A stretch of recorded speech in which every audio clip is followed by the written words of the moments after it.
And we are live. Hello everybody to the Dark Horse Indycar Series Season 2, Race 5 at the Milwaukee Mile. You join us here with 2 minutes and 53 seconds remaining in practice. Joining me tonight in the broadcast booth is Thomas Fisher. Thomas, how are you doing tonight? I'm doing very well. How about yourself, Jonathan? Well, I'm doing pretty well as well. Taking a look at your standings here with only a few minutes remaining in practice, it is Charles M. Johnson, who has shown a lot of speed recently, at the top of the board with a best lap of a 21.012. Nick DeGroot, your current points leader, trails in second with a 21.041, with Gary Corley in third.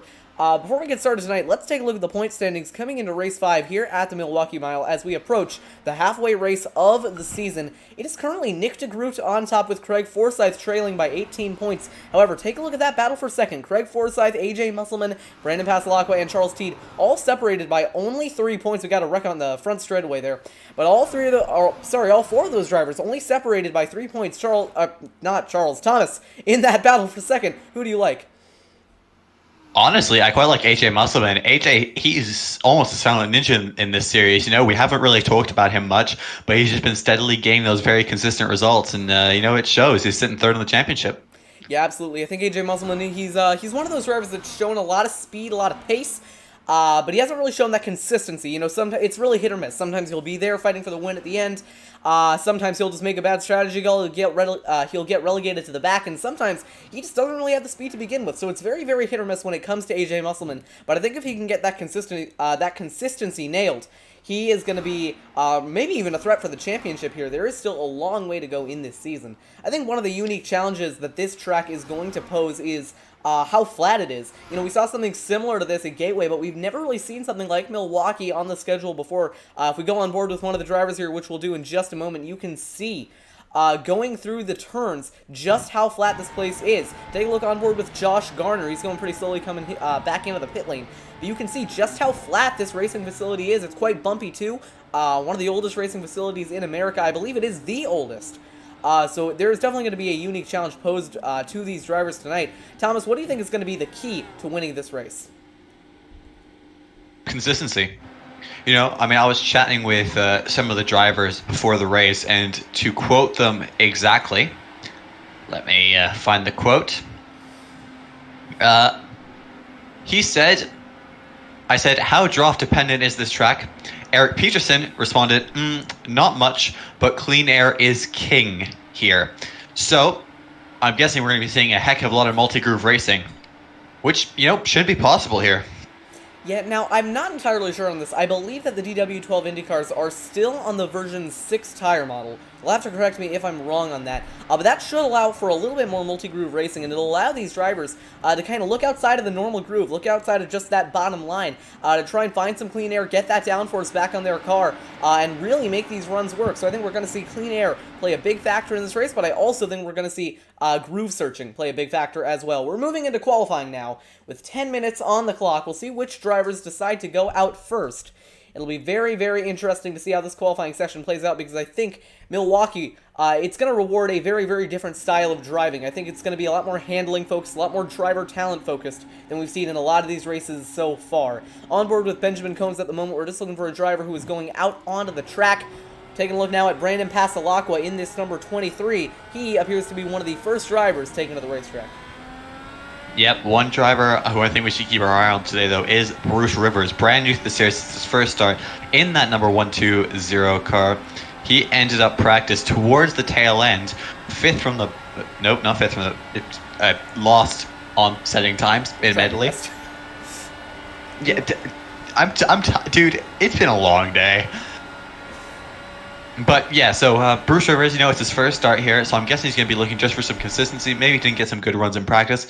But definitely, let's keep an eye on him as Brandon Pasalaqua is coming around now to set his second lap.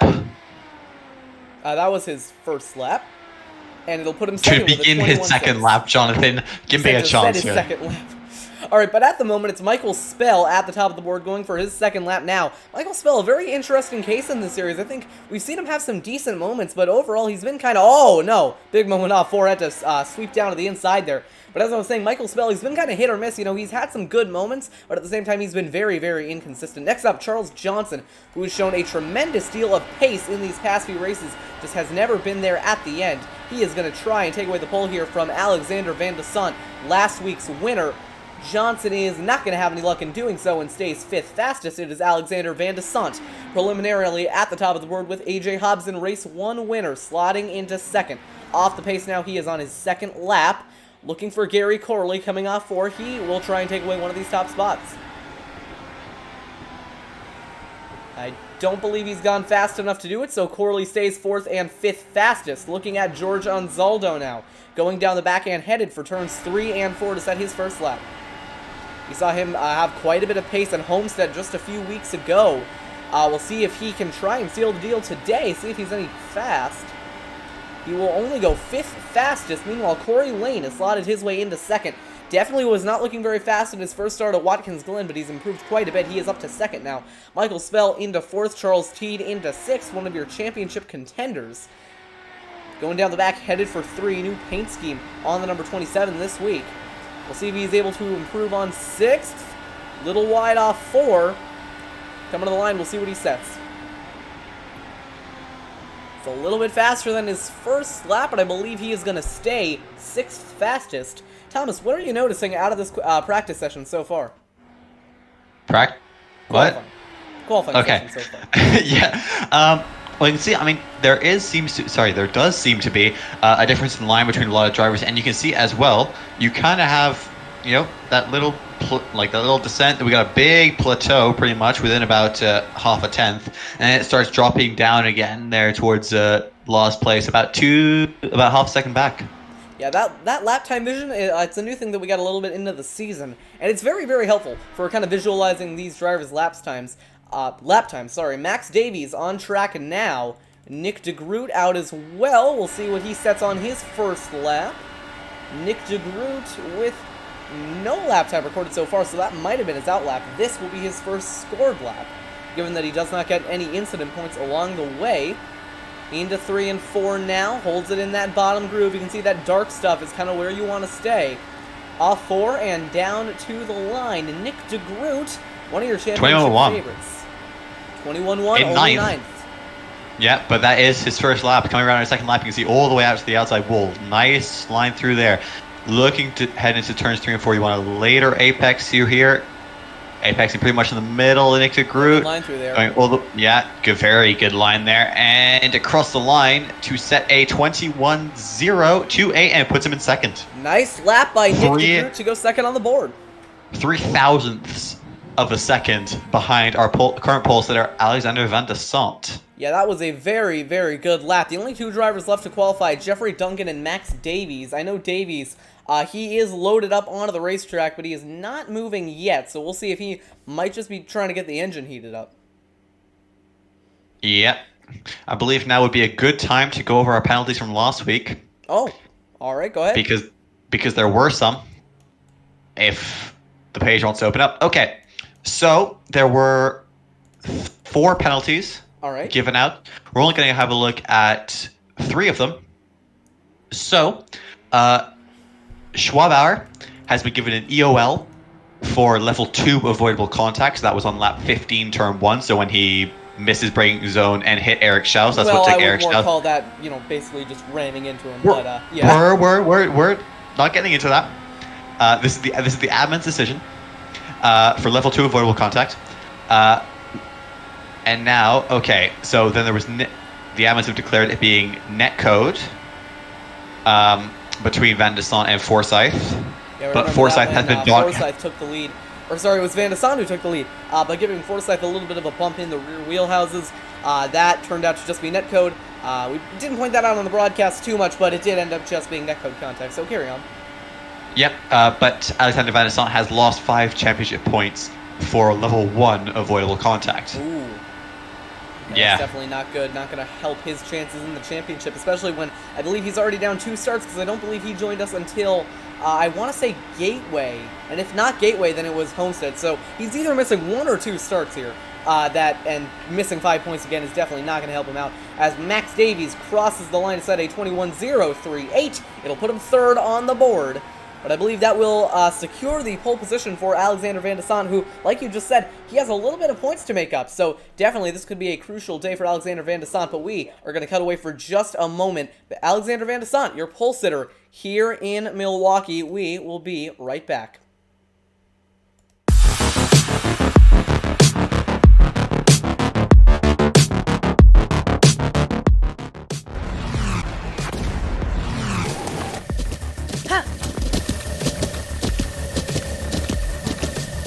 With the Butt Kicker Gamer 2, what you see and what you hear is what you feel.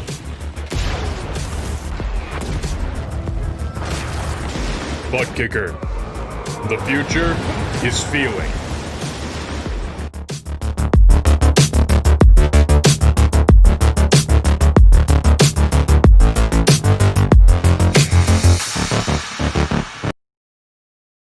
Welcome, race fans. This is Paul Page, the voice of IndyCar. And today we're excited to present another IndyCar event brought to you by the Dark Horse Indycar Series. From the Unzers to Mears, to Foyt and Andretti, now it's Corley, Peterson, Davies, Gardner, and Teague. You can expect high speeds, incredible wheel-to-wheel action, and intense drama that you can only get in an IndyCar. So sit back and enjoy your favorite drivers from all over the world take the track. Dark Horse IndyCar drivers, start your engines. And we're back live here on TMG with Charles T. Charles, how is it going? It's going well. Thanks, guys. We're glad to have you guys broadcasting tonight. Should be a fun one.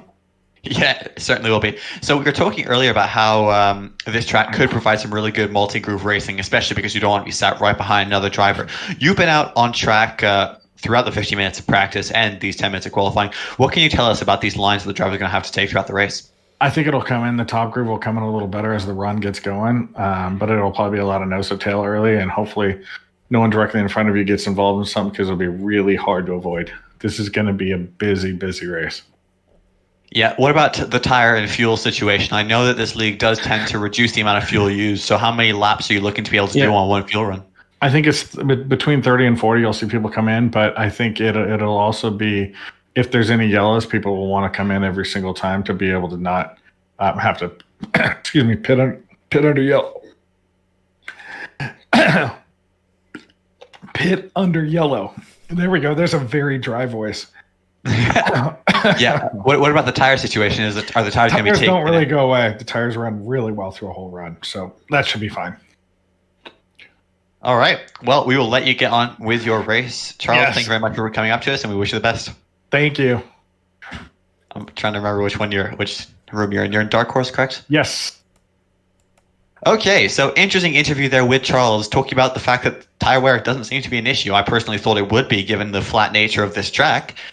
But you never know. This seems to be it. Yeah, you Jonathan, what are you expecting?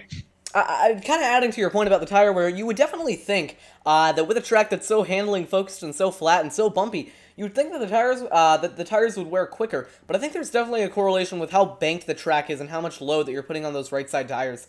It's definitely something that I've even noticed in the official races I've ran this week. It's not exactly at Milwaukee, but the Truck Series has been at Phoenix this week. I've ridden it a couple of times, and being a flatter track, you tend to wear out those right sides, I think, a lot less, because you're not really putting so much load on them as you would if you're going through the banking. Alexander Van de Sant is going to be your pole sitter, so he is going to lead the field to green here in 2 laps of pacing as we get set to go racing here in Milwaukee.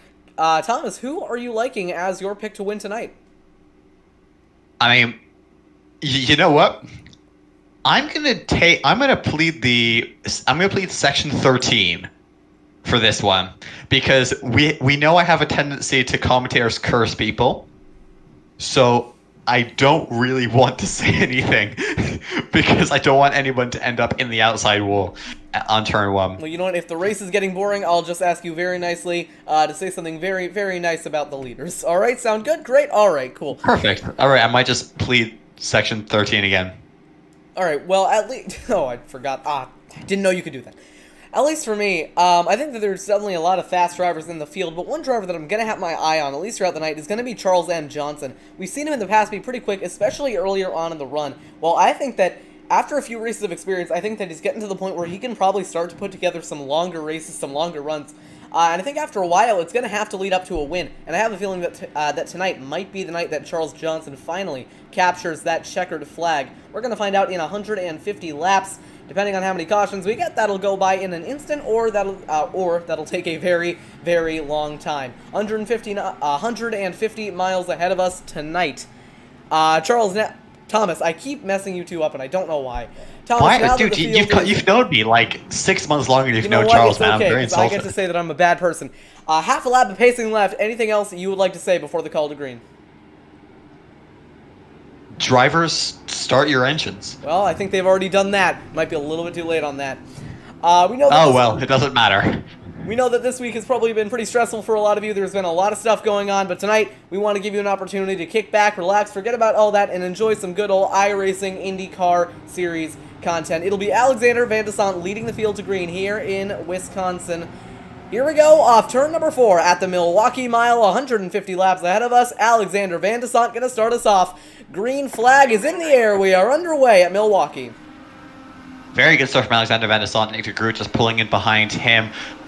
Single file there all the way back to Max Davis, Corey Lane. Nobody looking to be really side by side. Oh, there's a big battle going on at the back here between Jim Brooks, it looks like, and AJ Musselman for 12th place, it looks like right now. At the back at the front. Yes, side by side for second. Davies and de Groot. Davies on that outside line trying to make that run work, but de Groot going to be in that dirty air of the leader. Davies trying to get that run off the high side. Corey Lane in the fight as well in 4th. 3-car battle for 2nd now. AJ Hobson gaining on them both as Alexander Van de Sant pulling away at the front of the field. De Groot fighting back on the inside. Pretty spread out as you go towards the back of the pack, but a lot of close racing going on, a lot of battles. The main one that we're focusing on for 2nd. Take a look at Corey Lane on the outside, trying to get that run on Nick de Groot. De Groot sliding up in front of Corey Lane, holding him out now. Lane to the bottom of the racetrack. Nick de Groot going nowhere in a hurry here early on, coming to lap 4 of 150.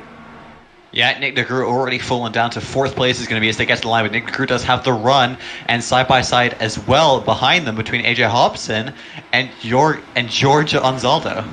Very close there once again between Lane and de Groot. De Groot nearly got into the right rear quarter panel of Lane. Now down to the inside goes Georgia Anzaldo for 4th. Side-by-side nice with move. Lane. You can see just how much faster it is to go single file around here. Take a look at how much Nick de Groot is going to pull out here. Yep, but one driver would Oh, like to have Lane's a look going at. wide, and that is really going to hurt his momentum.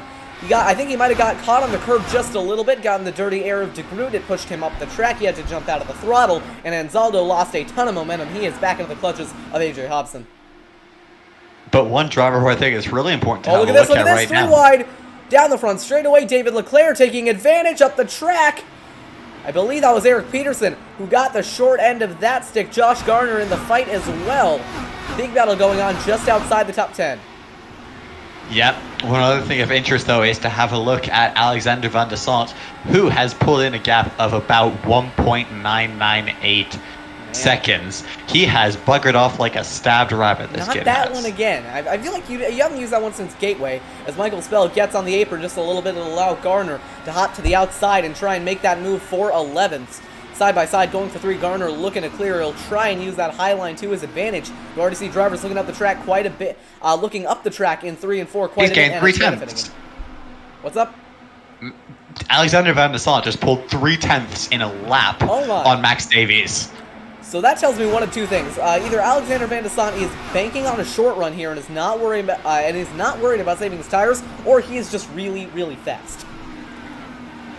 I'm going to take a bit of the former and a bit of the latter. That's not really an option, Thomas. This is a multiple choice test. You don't get to bubble in the middle. You see, that's why I'm failing both chemistry and physics. There we go. There's the self-deprecating humor we were missing. Michael Spell into 13th, battling with Jim Brooks for 12th. Eric Peterson back in 14th. Watch for Musselman, battling with Forsyth. Forsyth trying to get the run off the top. Now here goes Peterson. Down to the inside on Spell and headed for turn 1. We have gone 11 laps so far, all of them under green flag conditions. Yeah, this is an absolutely sensational battle for 13th. It's pretty much everyone from about 13th down to, oh goodness, about 20th. in your picture right there, that is a crazy amount of people all fighting for the same position. Everyone switching places every single lap. As AJ Nelson Musselman, up the track. She's going to go AJ wide. Watch Musselman the is cones going on the in and out. inside. That nearly AJ goes Musselman. through wide. Yeah, AJ Musselman there is blinking. That's not good Oh, yeah, for the young man great from the sign. Western Comes up the United track States. nearly into Nelson. That's going to check her up and bring Brandon Pasalaqua into the battle. This fight is slowly moving backwards. And everyone's kind of like slowly migrating to the back if you get caught up in it for too long. Speaking of drivers who have been migrating towards the back, Brandon Pasalaqua not having a very good run right now, currently running in the 19th position. After some pretty strong runs at both Gateway and Watkins Glen, Brandon Pasalaqua not having a great time here at Milwaukee. Yep, he did qualify 18th though, so only one position down on what he was before. Yeah, the gap now 2.8 seconds at the front. Take a look at his steering inputs here. You're going to see they're really not smooth. He very obviously is not confident in the car and its abilities to make the turns. But there's a very, very nice battle going on here between Nelson, Spell, and Pasalaqua. Nelson, she goes back to the inside on Spell towards turn number 1. Kristen Nelson going to take that spot away. Yep, very good move there from Krista. You can see Brandon Pasalaqua down the inside, looks like, of Michael Spell. He's trying to go for it through turn 4. He has the run on exit. Will Michael Spell be able to fight back? He is. Brandon Pasalaqua is going to have the inside line into turns 1 and 2. There's a very nice battle going on for second right now with Nick DeGroot and Max Davies. Davies is around him at the moment, but there is only a 4/10 gap between them. Yep, and Brandon Pasalaqua is going to have another go. Oh, blimey, this is absolutely heating up a ton here as Brandon Pasalaqua somehow pulled a run out of that gearbox of his and just... I mean, you would say this young man has about 20 extra horsepower than everybody else in his car as Michael Spell gets very close to the wall. I think one thing Spell might be doing there is really trying to extend that exit, get as close to the wall as he can, trying to keep that speed up because I think we're going to see momentum playing a big factor in this race tonight. Take a look back up to third and second. Nick DeGroot battling it out with Max Davies, trying to get closer to those rear wheels to his gearbox. But with that dirty air, does not really able to do much. We'll see if he decides to look up the track. His one car in the pits, it's Jeffrey Duncan. Yep. One thing though, I think something's happening to Alexander Van de Sant. I've heard he was yelling over the radio. Well, he does have lap traffic to deal with now. Yep. Okay. Who is that? There was a lap car who looked to have Bruce Rivers. It was Bruce Rivers got in Alexander Van de Sant's way, and he was not very happy about that. Well, it clearly didn't cost him much because Alexander Van de Sant has pulled his lead now to 4.4 seconds. So Van de Sant flying away from the field here. He is about a corner ahead of Max Davies and Nick DeGroot as this battle for second continues. Oh, and Davies goes wide. Good opportunity for Nick DeGroot here, going down the inside and headed for turn 1. Nick DeGroot going to take away second. Yep. Alexander Van de Sant has become Starship Enterprise and hit Warp 5 in this race. Ooh, bang in a Star Trek reference. I'm sure that at least one of our viewers would get that. Dora, any viewer that was born before 1998 would probably get that. As Alexander Van de Sant is catching up to go more. Ahead and, let us know if you did indeed understand that reference. Battle for third going on. Max Davies going to the back with Corey Lane looking down his inside. All of them getting stacked up as now Nick DeGroot has a lap car to contest with this time. That one, I believe it's 120 of Bruce Rivers getting out of the way. Back to the battle for third. Max Davies pulling away. Corey Lane in fourth with George Anzaldo going up the track just a little bit in 1 and 2. And now Alexander Van de Sant's having to contend with the traffic. He just lapped Michael Spell. He's trying to lap Todd Schneider and Joe Agatry. Is lapping Alexander Van de Sant. Incredible. Don't mind me. He is just that fast. And who's that in the pits? Jeffrey Duncan is in the pits. Yeah, he has been. I pointed that out earlier. He has been in the pits for quite a while now. As Alexander Van de Sant getting his exit choked up he's just going. a little bit. Jeffrey Duncan is moving. Oh, all right. Well, he's out of the pits now. I wonder if he might have gotten involved in a crash early on. Van de Sant had to check up there through 1 and 2, battling with the 86 of Schneider, trying to put him a lap down. That gap at the front closed by about 2/10 that time by. Interesting battle here between Peterson, not Peterson, My brain stopped working for a second. Please hold. David Leclerc. Oh, iRacing. Forsyth. Why Forsyth. you be like Forsyth. this? It's Craig Forsyth. Is it? Oh, dude, this is iRacing is trying to become the death of me. So Leclerc got checked Okay. up off 4 there, though, because now AJ Musselman is on his inside, side by side, going for 1. Leclerc is going to lose that spot, but fights back on the outside line. Good defense there from David Leclerc. Gap at the front is 3.7 seconds. Nick de Groot is catching Alexander Van de Sant, and I realize I probably just commentated cursed him. Nick, I am so sorry. We'll take a look at this battle here for 14th. Both these drivers starting to move up the track a little bit. You saw AJ Musselman there pulling away, but not running the bottom. He was running about a lane off, and that makes me think that that outside line is starting to come into play here. Benjamin Combs down to the inside on David Leclerc, takes away 14th. No, that is 15th. And David Leclerc is losing positions quite rapidly, so I have a feeling those tires not feeling great right now. Yep, Alexander Van de Sant, though, he is caught up in lap traffic up to his ears right now. I mean, there's just car after car after car after car in front of him, and he is getting closer and closer and closer to the wall every single exit. Yeah, that dirty air definitely not going to help him. If he's not getting physically blocked, that arrow is definitely not going to give him much of an advantage. Gaining on, I don't know who that is. That is the 312 car of who knows. He's going to go down the inside, though, and lap he just went down the inside of the 4 of Joe McAdree.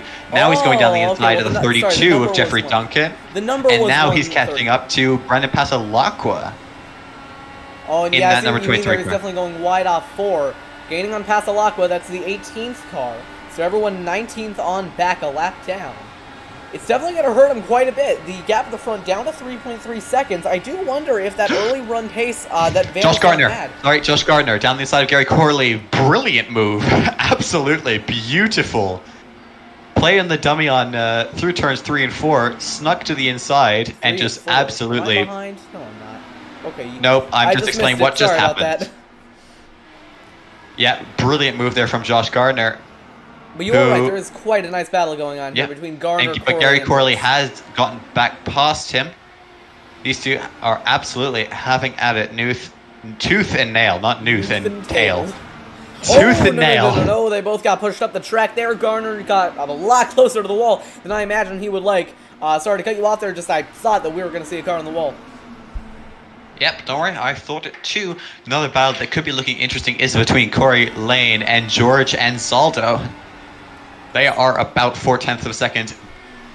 Yeah, they're separated by 4/10 of a second. They are catching each other, though. They're probably getting checked up right now behind Max Davies. And take a look at that gap at the front really quick, because it's coming down. Nick de Groot had it at its best to around 3.1 seconds, so he is definitely closing in. Lane falling off the back of Ansaldo. Ansaldo gaining on Davies as Michael Spell jumping out of the way on the inside as that lapped car. Yep, gap continues to close, though, between Alexander Van de Sant and Nick de Groot. I think Nick de Groot is just handling this traffic a lot better than what Alexander Van de Sant is. Well, I wouldn't say that because it's still 3.5 seconds. It gained just a little bit, but he's still gotten under that 4-second range. Back to Ansaldo. He is side by side with, I believe, that is Michael Spell, the lapped car, headed for turn 3. He is trying to take advantage of that lapped car, use it as a pick to get up the inside on Davies, but it is not going to work out. In fact, it's going to check him up. Oh, dangerous. Sorry, Alexander Van de Sant and Bruce Rivers. Bruce Rivers decided to hug the outside wall through the turn and just absolutely cut Alexander Van de Sant's nose off and gave him all of the dirty air. That was interesting from Bruce Rivers. Yeah, Alexander Van de Sant right now. I mean, I know how it feels. It's definitely not a good feeling to be in the lead and have quite a comfortable margin. You know you're faster, but having just all these lapped cars all over the place, really not helping you out. We're still on board with him here. 3.2 second gap between the top two. I'd be more worried at this point that the pressure of getting around all these lap cars gets to Van de Sant, and he ends up making a mistake, because we have a couple of cars in the pits, David Leclerc, Michael Spell, and Josh Gardner. And that makes it very interesting between the top two. Pretty much exactly on cue, though. Charles C. did say it was going to be between lap 30 and 40 the cars are going to be coming to pit lane. Will Alexander Van de Sant do this lap? He stays out. Yeah, well, this is very interesting, because if one of these drivers decides to react first, then that could potentially give them an undercut or an overcut. So we'll see if Nick DeGroot is going to risk it. Yellow flag. Yep, car around. Nick DeGroot nearly scraped the wall because of it. Another around. That's Nelson. Or is that Van de Sant? No, it is not. Caution is out. Okay. That was Josh Gardner spinning himself out on pit exit. Yeah, Gardner around and he Nelson hit got that bump, lit the rears up, clipped the cross, and then I think he hit. Yeah, he might have gotten into Nelson there. He just clipped Krista Nelson, and I want to say he clipped Brendan Pasalaqua. I'm having a look at his replay and onboard right now, and Brendan Pasalaqua does have what appears to, he has some side pod damage. Oh, but it came back out, so it would have been netcode damage, and Brendan Pasalaqua is all right in this race, but that has absolutely given Alexander Van de Sant the treat in this race because he's going to have fresher tires than everybody else, and he's going to lose a hell of a lot less ground. Yeah, absolutely. And I mean, you got to feel though for David Leclerc, Josh Gardner, Michael Spell, Bruce Rivers, and well, not really Jeffrey Duncan because he was going to lose spots anyways. But all those drivers pitted like right before the caution. You know, that's never a good time to pit. Everybody in the pit lane now. Alexander Van de Sant in as your leader, and I'm going to guess here that he is probably going to get out first as well. Taking a look at your pit exit, the top two make it into their boxes just fine. Van de Sant is going to get lowered back onto the floor, and away he goes, waiting for Nick DeGroot. He is away as well. Your top two leave pit road just as they found it. Yep, all clean stuff there between Nick DeGroot and Van de Sant. Max Davies looking good on exit, so is George Anzaldo, Corey Lane as well. Charles Teed looking fine. AJ Hobson very close to the back of Charles Teed, though. That was interesting. So Charles Johnson lost a position. Sorry, I was just going to look at the replay here for what happened to Josh Gardner. Oh, he actually might have clipped. Yeah, you were right. That was Pasalaqua that he clipped. But you said he got out without any damage. This is what happened to Josh Gardner. Leaves the pit road. He's got cold tires. He's not used to them. I'm guessing what happens is he just dropped it trying to get back up to pace. Yeah, lit the rear tires up, hit the cross, and then straight to the scene of the accident. Important to say, though, Charles Johnson lost a position to AJ Hobson in the pits. Brandon Pasalaqua is now pitting as well.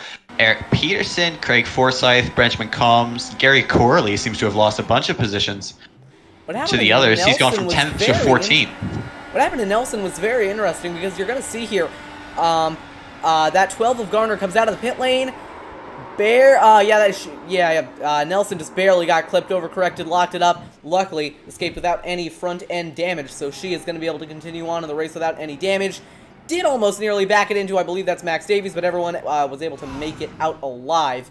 Alexander Van de Sant made it out as your leader, despite pitting, so the top two come out just as they came in. Thomas, what do you make of that? I can't speak. What do you make out of that first run? And we got a spin under yellow. Oh, who is that? Oh. That is Bruce Rivers. And he is towed back into the pit lane. Something tells me he might be done. We'll see what happened. Let me look at that. Oh.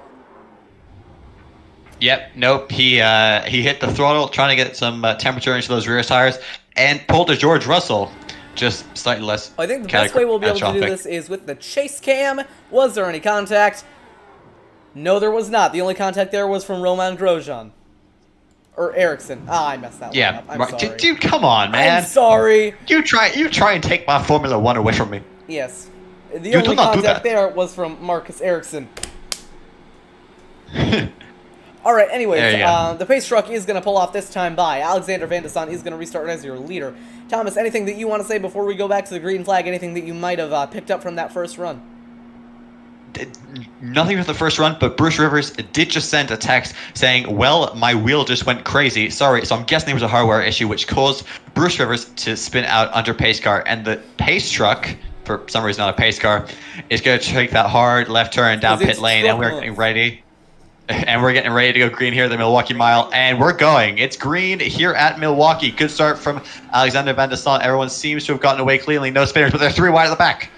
Who is that who were three wide? That was Krista Nelson, Todd Schneider, and Brendan Pasalaqua. We're three wide off that restart.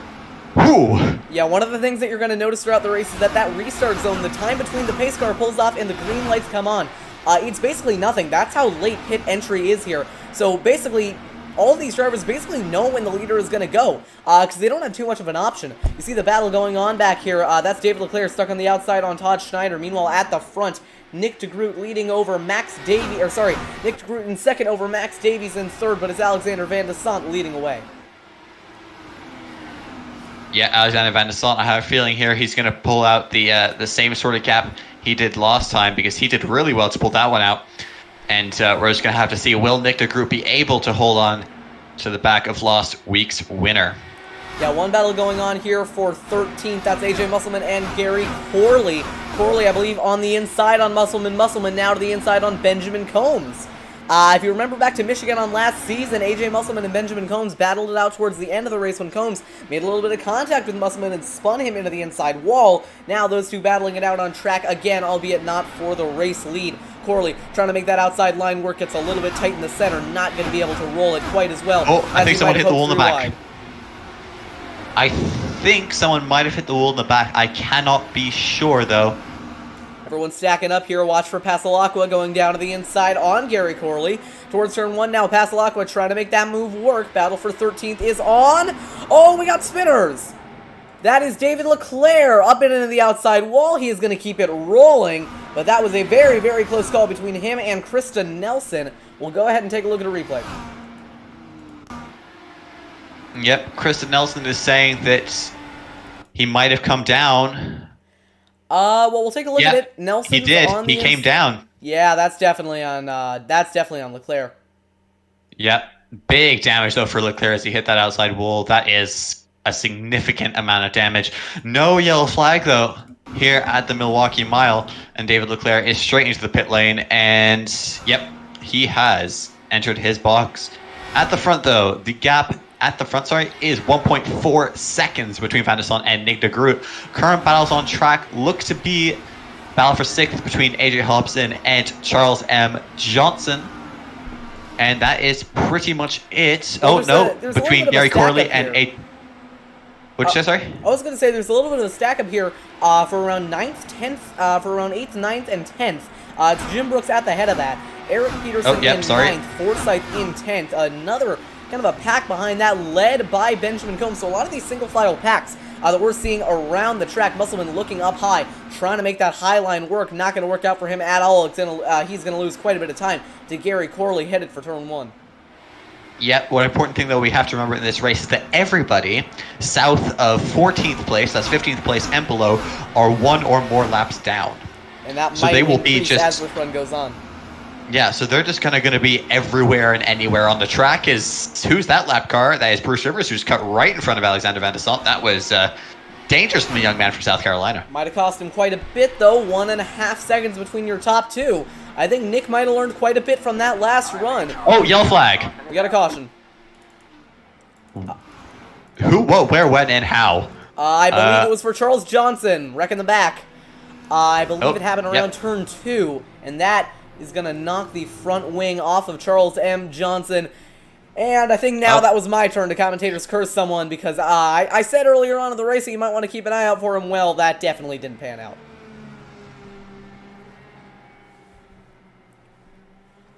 Yep, Charles Johnson clipped that inside curb and around and about into that inside wall. And Alexander Van der Sant not very happy with Bruce Rivers.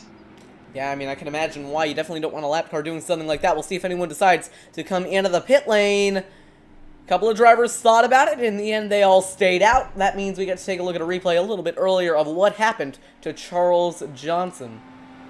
We'll back it up by about 40 seconds, see if that was enough. No, it was not. Maybe that. 2 drivers are in the pits. Who? 3 drivers, are in the pits. I can tell you who they are if you will just give me uno minuto, por favor. That's pretty much my Spanish. It is AJ Musselman, Brandon Pasalaqua, and Craig Forsyth who are in the pits at this time. Oh yeah, you're going to see with Charles Johnson there, he just clipped that inside curb and the car just stepped out on him. Not much he could do at that point. That curb, I mean, it's so bumpy, it's really going to unsettle your car. Just sucks when he catches you by surprise like that. But he just noses it into the inside wall, bounces on the grass a little bit. Yeah, very unfortunate for Johnson, but very fortunate for the rest of the field that he did not come up into the field like he could have if he was a little bit less careful with that. I believe he does have a Yeah. quick repair to use, though, so he's going to be able to come out of the pit lane with a front wing intact. They've got huge... 2 fast repairs this race. How many? 2. 2 fast repairs, all right. 1, 2, second number after 0. Really? I thought it was... Towards the positives. So the legs are still on the pace truck, which means we get at least another lap of pacing, so we're going to cut to commercial break, and we are going to be right back.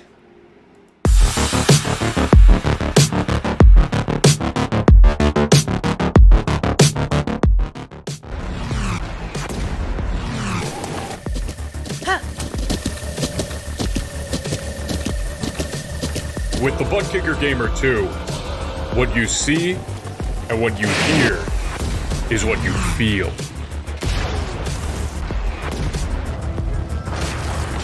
Butt Kicker. The future is feeling.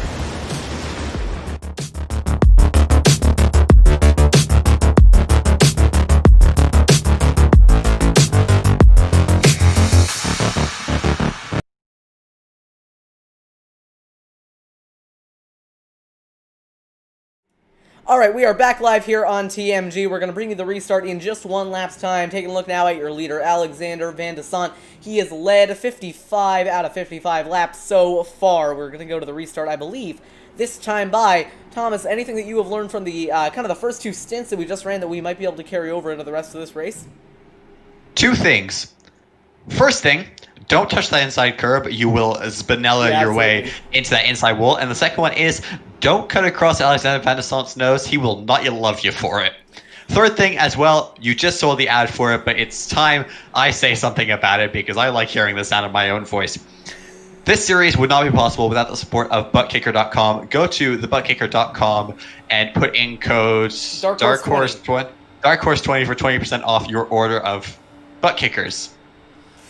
If you don't know what those are, go to thebuttkicker.com. You'll find out, and remember to use that code DarkHorse20 at it's a speaker checkout. System that you put on your chair, and it's like force feedback. It's really cool. So if you want to get one, you can get 20% off using the code DarkHorse20. We're gonna go back. And we're going for it. By Alexander Van de Sant, your leader. He has gone. Green flag is back out of the Milwaukee Mile. 56 laps done. Just under 100 to go. Nick DeGroot in second, looking after your race leader. We are on board with him. We'll see if he's able to use that slipstream going down the back straightaway. Coming up on 90 laps to go. Yeah, and I have to say, I haven't slept much, and I literally just fell asleep in my chair, but thank goodness we are watching these Indy cars because that woke me up. Alright, well, you know what? I'm very surprised that you were able to do that quickly after talking about our sponsor. To clarify, I'm kidding. I was about to segue into how good these cars sound. Oh, God, sorry. You gotta let me. So I didn't actually fall into asleep. Turn number 3. That was Benjamin Combs, Jim Brooks, and Eric Peterson. Peterson got the best end out of that. Now Gary Corley cuts underneath Benjamin Combs down the front straightaway, heading for 1. Combs is going to cut him off and slide underneath Jim Brooks. Brooks fights back on the outside. That battle for 8th continuing now. Craig Forsyth taking advantage to go up the inside. Yep, you can see 2 wide in the back there between AJ Musselman and Gary Corley. Yep, and now side by side with Gary Corley. And who's out on his inside? Charles Johnson.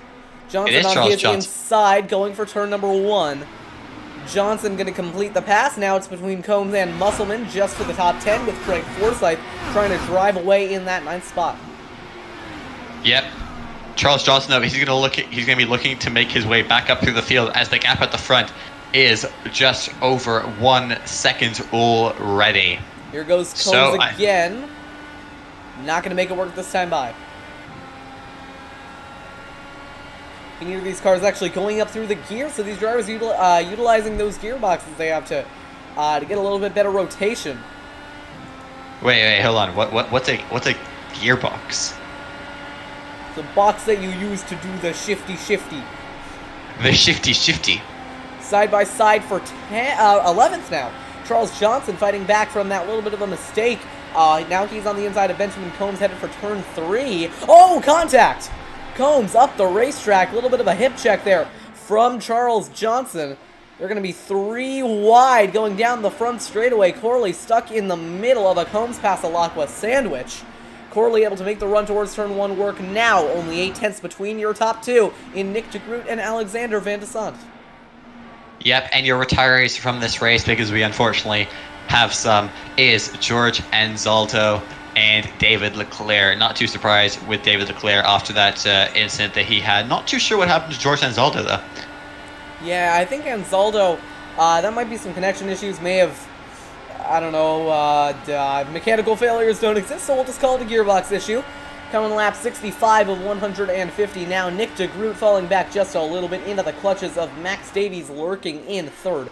Battles on track include a little bit of a fight for 15th here between Michael Spell, Kristen Nelson, and Joe McAdory. Yep, who's that, though, getting very close to that outside wall? Not AJ Hobson, it is Jim Brooks, who seems to be getting awfully acquainted with that outside wall out of turn 2. Have a look at him maybe on this lap out of turn 2. Will he get as close as he did last time? Because last time he was within a hair's width. Oh, Hobson up the track. AJ Hobson got pushed up the track just a little bit by Eric Peterson. A little bit of the arrow. Something happened. Caution's out. Oh, we got a caution on track. Oh, Yep, three-car crash. Turn 1 and 2. Krista Nelson. Oh, and it was the battle we were just talking about. Krista Nelson. I believe that's Brandon Pasalaqua and one other car involved, Todd Schneider. 3-car crash in turn 1, and for the second time today, Krista Nelson with some pretty bad misfortune here. That'll be her second wreck of the day. Towing back into the pit lane, she might just call it quits. Caution is out on lap 67 and 150. Kristen Nelson looked like he came down on Joe McAdory's nose, even though Joe McAdory seems to be taking the blame for that incident. And then Kristen Nelson just absolutely collected Todd Schneider and into the outside wall. They both went, and then someone hit into them, and it was Bruce Rivers. Bruce Rivers decided that no fun could be had without him this day, and went straight into them. So we got some guys. None of the drivers have retired though currently, but most drivers are into pit lane. Hold on, up. We got some people staying out. Charles Johnson, AJ Musselman, and that's it. 2 drivers electing to stay on the racetrack. Everyone else into the pits. Alexander Van de Sant out first. DeGroot out second. Your top 2 leave the pit lane just as they found it. Now we will take a look at a replay of that incident to bring out the 3rd caution of the night. Yep, once we get the replay up here. Once we get the replay up here. I've got the replay up here. Okay, yep, you can see. So, chase cam would probably be better for this one. But you can see Kristen Nelson is just going to turn straight in, hit Joe McAdory's nose, yet nicely Spunaroonied, and then overcorrected straight up into Todd Schneider. And well, I don't know. That wasn't so much an overcorrect. I think that Nelson. Sorry, not an overcorrection. Yeah, Nelson hit the front right wing of McAdory. And at that point, they just both went plowing into the outside wall. And here comes Bruce Rivers. He wanted to have fun, too. Gave a... man, I don't even know how... Bruce, what are you doing, man? We'll go on board with him here. But he's basically just running the wall. He sees this wreck happening in front of him. I mean, we know these cars have enough downforce to the point where he probably could have avoided that. Those 3 cars ahead, that's the wreck that's about to happen. They go into the wall, and Bruce is just like, you know what? Why not? You know what? Friends! Hey, and friends! Bonk. Yeah. I mean, to each their own. If that's how Bruce wants to make friends, we need to respect that. If he wants to make friends through online racing, good on you, son. Most of my friends I've made through online racing. That's how I met Jonathan here. Yeah, friendship or something like that. We'll take a look at one more angle of the incident here between Nelson and McAdory. Nelson going to come down, a little bit of contact, up into Schneider, into the wall they go, and here comes Bruce Rivers. He just wants to have some fun, bonk. But can we just point out, Bruce Rivers hit the wall. Yeah, I don't really know what he was thinking there. I think he was just like, you know what? I am tired of not crashing. I haven't crashed in a solid 20 laps. I want to crash too. We probably shouldn't have said that, but okay. You know what? It's okay, because I don't even know how you can deny the fact that he just bonk.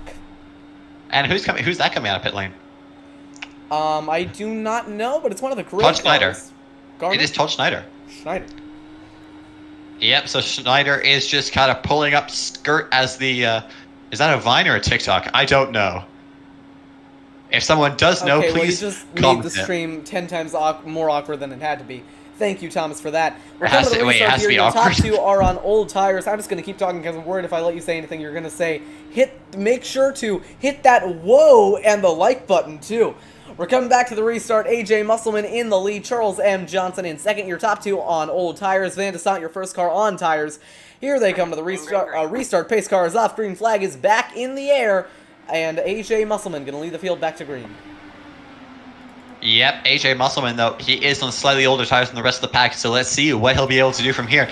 Van de Sant looks to already be trying to make a move there on Charles M. Johnson. What I take a look at here is Nick DeGroot, who might be looking to take advantage of Johnson being stuck in the traffic. Or, sorry, not Johnson, Van de Sant being stuck in the traffic. You saw right there, he went a little bit wide, so Nick DeGroot, you have to imagine, he might be looking for an opportunity here to try and get this spot on Van de Sant. We've seen traffic just around the outside. Oh, here he goes.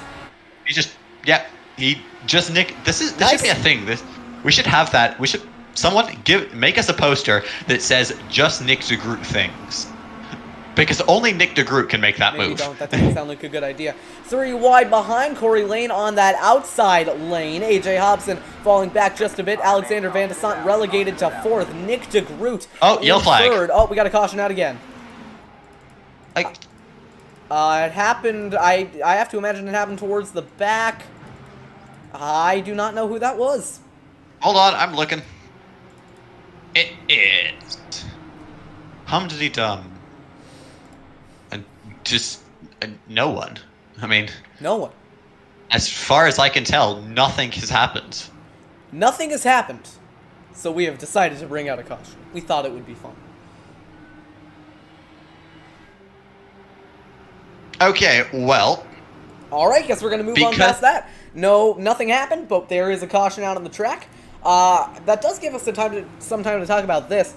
I think what that last run showed us, even if it was only really like half a lap, well, it was like a lap and a half, whatever, I can count, is that track position is going to be pretty important tonight. We saw AJ Musselman and Charles Johnson held on to their top 2 spots despite having older tires. And I think right now DeGroot trying to fake Johnson into the pits, he has done just that.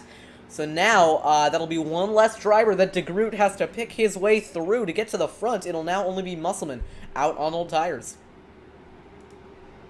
you know, yeah, I don't think anything happened. I'm looking through every single camera angle of every single driver right now, and I cannot find a single shred of what happened. So, should we ask, well, not the professional commentator, but the professional driver, kind of. Kind of, yeah. A guy who races in this series. Should we ask a friend of the channel's AJ Musselman? I think we should. Hey AJ, it's Thomas up at the TMC broadcast booth. You got me? Loud and clear. Good evening. Good evening. So, from what we can tell, nothing happened to cause that caution. Are we wrong? Did something happen? Can you enlighten us? Back in front of me, look at my onboard. I saw somebody on the backstretch. Won't be doing that. All right. So, what was it? A admin thrown caution, or was it just a iRacing? iRacing. All right. I will have a look at this right now. Yeah. So, currently leading. Well done. Thank you. Leading on strategy right now. You know, what's your plan going forwards? If you don't mind telling us. Right now, my plan, honestly, is just to keep the car as far towards the front as I can. Clean air feels great. Tires don't feel, too badly. I expect I'll drop back to 6th or 7th on this run here, but it's better than where I was running. So it's been a good race so far. Really impressed with the whole group we have. It's been very clean, and everyone's been giving each other a lot of space. So hope it's a good race for you guys to be watching. Yeah, it is. It's been very, very entertaining. We're on lap 76 right now, coming to lap 77. AJ, we wish you the best of luck in this race. Thanks. Have a good one, guys. You too. So that was AJ Musselman giving us a little bit of opinion there on what brought out that caution. Now, I looked through the onboard. I couldn't really see anything. The outfield view might be slightly different than what he saw. I believe we'll be coming back to the restart in 1 lap's time, given that we don't have the lights still on the pace car. They are out on the pace car, so we will be going back green this time by. I think if that run showed us anything, it was probably Probably just that track position is going to matter a little bit more than tires tonight. I think we're going to see dirty air play a pretty big factor in this race. It's never great when that happens, but it does open the door for strategy just a little bit more. Thomas, what are you looking for going forward in this race? Honestly, I have a feeling because we're seeing pretty much two very distinct strategies here at the front. I mean, we have to, the strategy that AJ Musselman's on and the strategy that Van de Sant and Nick de Groot are on.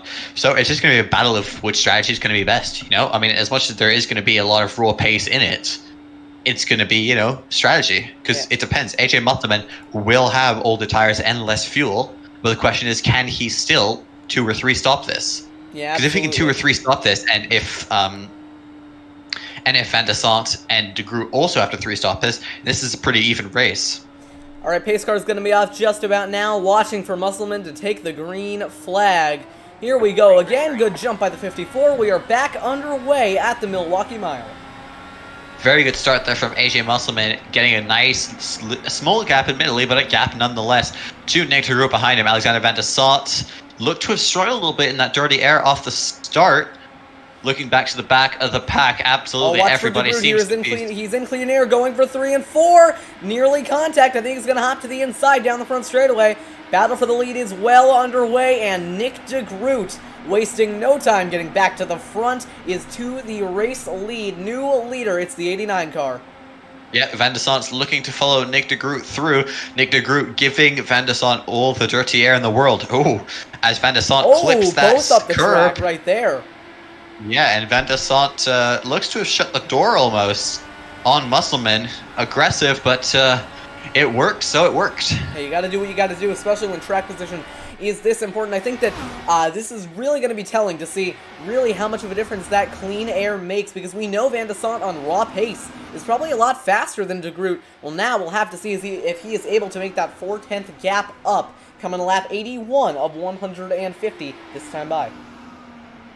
Yes, we most certainly are. Gap at the line that time was 4/10 of a second, so Nick de Groot's going to have to look to extend that. But having looked towards the back of the pack, it doesn't seem like anybody really is side by side. There's that 3-car battle between Benjamin Combs, Gary Corley, and Charles T. But, they're just kind of chilling single file. Everyone's pretty single file. I think everybody's pretty much calming themselves down and realize the fact that this is still a long race, just over halfway through this 150-mile race here at the Milwaukee Mile. Yeah, we absolutely got a very, very long way to go. 6/10 between your race leaders. I think the first half of the race always takes a lot longer than this last half, given, of course, we don't get a ton of cautions. So we'll see, because I think these laps are going to start winding down quite a bit quicker, and I think we're going to see a little bit more risky driving out of these guys, trying to make up as many spots as they can, because after a while, you're going to run out of time. Battle right now for, I believe that's 11th between Benjamin Combs and Charles Keith. One thing we're going to have to be careful, though, or sorry, these drivers are going to have to be careful of, is that they can't have the attitude of, oh, well, there's probably going to be another caution at some point, so I actually need to make up as many positions as I possibly can, as quickly as I possibly can. If not, you will be the one causing that caution. Oh, and Combs went wide there. Had to jump out of that gear into a gear below, trying to get the car to rotate just a little bit more. He is going to give up that 12th spot to Charles Johnson, trying to work his way back through the field after that mistake of hitting the curb.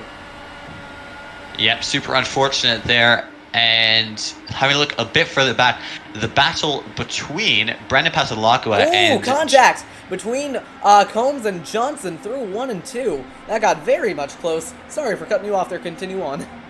Yeah, it's all right. Battle between Brendan Pasalaqua and Joe McAdree is still going on. About 0.3 of a second between the two of them, as still side by side is Benjamin Combs and Charles Johnson. Yeah, I think this race is... I think right here, what we're seeing out of Benjamin Combs, it's something that I heard on an iRacing stream I was watching the other day, that at these really high levels of racing, these guys are going to give you a lane to work with. They're not going to give you more than a lane. That's what Benjamin Combs is doing right now. We're seeing him really squeezing Johnson up against the wall, a little bit less so that time by. But I think that we're going to see Benjamin Combs not giving Johnson a lot of room here. Johnson, though, on that outside line, able to make it work. He will inherit the 12th position. Yeah, gap at the front right now is 0.8 of a second. Van de Sant, 0.7 of a second now as we get across the line. Van de Sant is closing in about 0.75 of a tenth a lap. So this might be a very hot and spicy... What did you say, sorry? I just said that is very specific. 0.75 of a tenth per lap. What else do you want me to say, man? I'm a very specific person. I'm just saying 3/4 of a tenth per lap. That's definitely, I mean, it's a decent amount. But at the moment, now the gap is extending again. It's getting closer to that 1 second mark. Yep. I think Van der Sant might just be chilling, saving his tires, and get ready to attack Nick de Groot when we get towards the end of the race. Interesting battle, though. Well, soon to be battle, hopefully, from about 3rd place all the way down to 7th, maybe even 8th right now. So that is AJ Musselman, Max Davies, Corey Lane, AJ Hobson, Eric Peterson, and Jim Brooks. Yeah, you know, these guys, you know, they're all within a shot of a podium. Yeah, absolutely, and I know AJ Musselman right now on those older tires, I imagine that understeer is going to get pretty bad as this run goes on. The thing about these Indy cars is that when these tires wear, they drive terribly. I mean, they are downright awful to drive, because you turn into the corner, it's just insanely tight, you get back on the gas, it's all kinds of loose. These things do not play nice once the tires start to wear out, so I imagine Musselman is going to start to struggle on his tires, but he is holding on very nicely for 3rd right now. Yeah, he most certainly is. So AJ Musselman, he said his goal was just to sit in 6th, but I'm pretty sure he's still going to want that podium. Very much so, as we're now on board with Corey Lane in that beautiful red car. Yeah, I mean, if you remember back to Gateway, AJ Musselman tried a very similar strategy, and that ended up getting him a podium. I believe he came in 2nd to Nick de Groot in that race. Milwaukee, not all that dissimilar from Gateway, just a little bit shorter and a little bit flatter. But a strategy like that could very well work out, as at the front, the gap is down to 0.6 of a second. Those top two starting to compound as Jim Brooks is on the inside of Eric Peterson. Yep. So when I said this battle was going to start heating up, it most certainly is. But, you know, it's looking as if AJ Musselman is kind of pulling a gap to 4th place Max Davies. You know, it's there or thereabouts. You know, just over 0.6 of a second. Yeah, I mean, on one hand, there are those drivers that are able to make these cars work on older tires. I know that there are some people who happen to like driving on old tires better than on fresh tires. So there's always a very specific set of skills that these guys can use to try and dial in these race cars, even once they're well past what I'm going to call their expiration date, to the point where they really should not be as drivable as they are. But some of these guys make it look easy on these older tires. That's a very interesting term, that expiration date. Yeah, but for you tires. know what? You open the fridge to look at the tires. They've gone bad. They were supposed to expire on lap 68. Man, they've made it to 69. These tires have gone bad. They're no good anymore. I don't know where I'm going with this. Gap at the front is sitting around 0.7 of a second. Just stop talking, Jonathan. Yep. Stop. We're going to be taken off the air. You know what? I'm going to drink some water. Thomas, update us on the race. Yep, so gap at the front. Sorry, that's cracked me up now. Gap at the front is down to 0.6 of a second, with about 6.4 seconds separating Nick de Groot and AJ Musselman in 3rd. So this is very much so a 2-horse race at the front. A second gap pretty much between 3rd and 4th place of Max Davies and AJ Musselman, but the other way around. Musselman is in 3rd, Max Davies is in 4th, 0.9 of a second now. Yes, Jonathan, are you back? I am back from sipping my water. Can you see clearly now the rain has gone? Huh? How do you not get that reference? Okay. There is no rain on iRacing. Well, what are you talking about? Nick de Groot leading by 5.5 tenths. Look, I think we need to stop making references. It just makes it awkward. There is a battle for 5th going on. AJ Hobson is reeling in Corey Lane. Oh, caution now. Between them. I think something might have happened to Alexander Van der Snot, because I heard him say something over the radio, and someone's wrecked on the front stretch. That would be... Gonna find him. Michael Spell. Who? Michael Spell, it... Sorry, you said it really quickly, and it sounded like Mike Isabel, and I'm like, I don't know who that is, Thomas. Michael W. Spell. Michael Spell, alright. He has clipped the apron, or that curb, and Spinelled into that inside wall, and done his new impression of the merry-go-round. That was crazy close. Oh, that was... Alright, we're just going to carry on to pit stops here. Nick de Groot is going to maybe lead the field in. We'll see what everyone chooses to do here.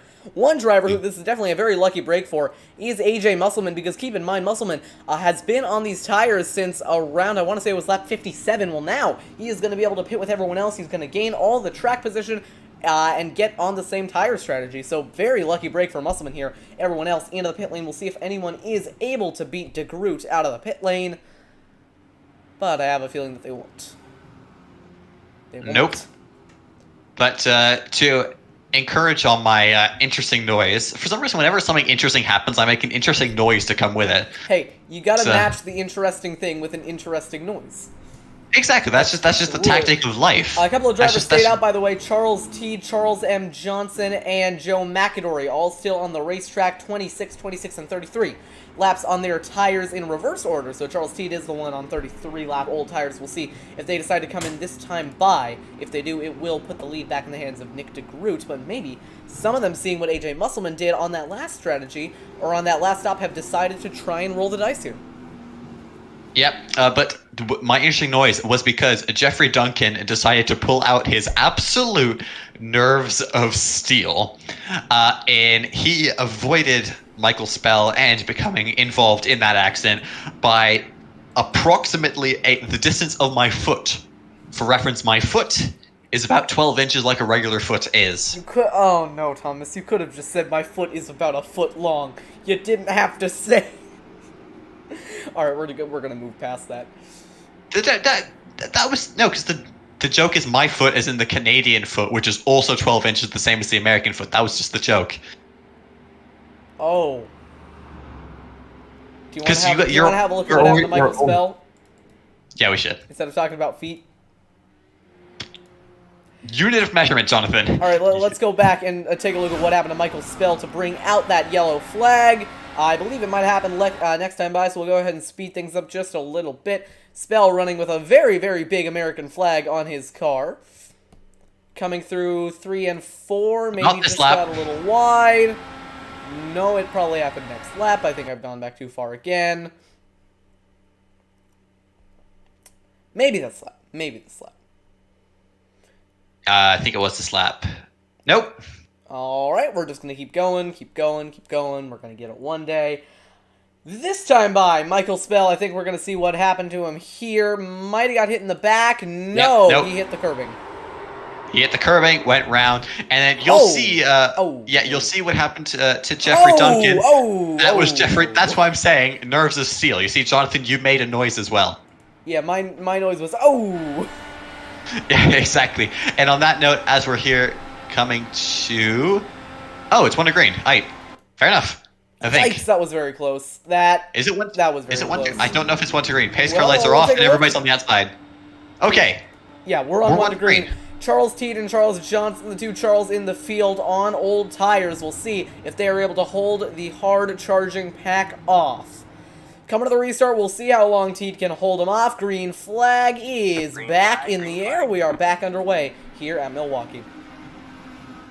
Yes, we are. A good start from Charles Johnson.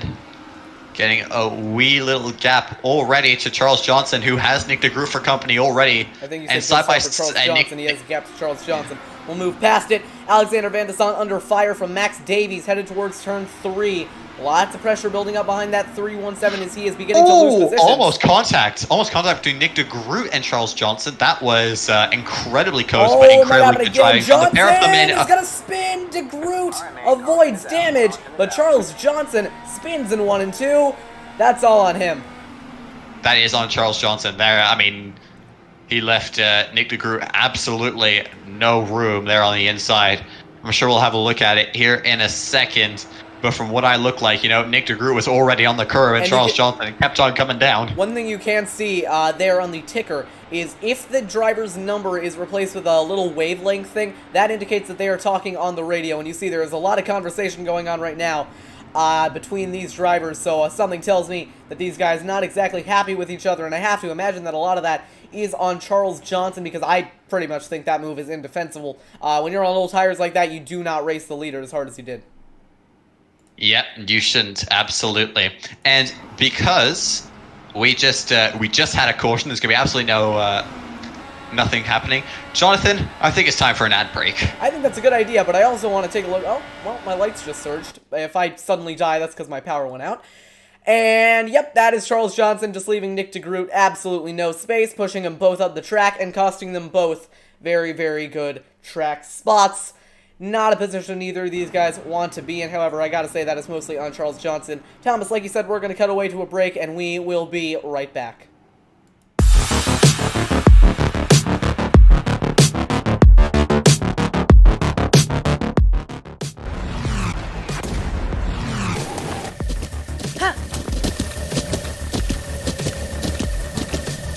With the Butt Kicker Gamer 2, what you see and what you hear is what you feel.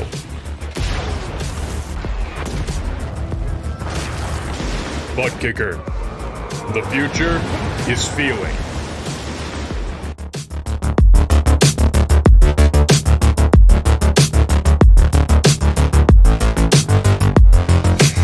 And we are back live here on the TMG Racing Network, taking a look at the field right now, just under caution. We're going to go ahead and pull up the points once again, as well as your current running order.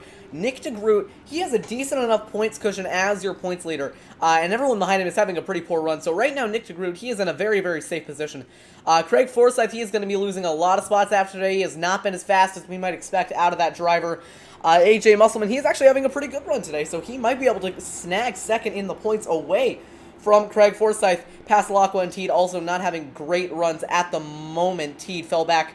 I think Teed might have pitted under that caution there, so he has fallen back into the 15th spot. But Nick DeGroot going to escape with your points lead. He is basically going to be uncontested out of this race. Thomas is going to be right back in just a moment. We'll go ahead and pull the points off your screen. It is Alexander Van de Sant leading. Under caution, we're going to be getting 40 to go in just a few laps' time. It's been a very, very interesting race so far. We've seen some longer runs, some shorter runs, and now we have the fastest car all race back in the lead. So I have a feeling that it's going to be a walk-off victory to the end here for Alexander Van de Sant. But in the end, really anything can happen. We'll get Thomas's thoughts once he comes back.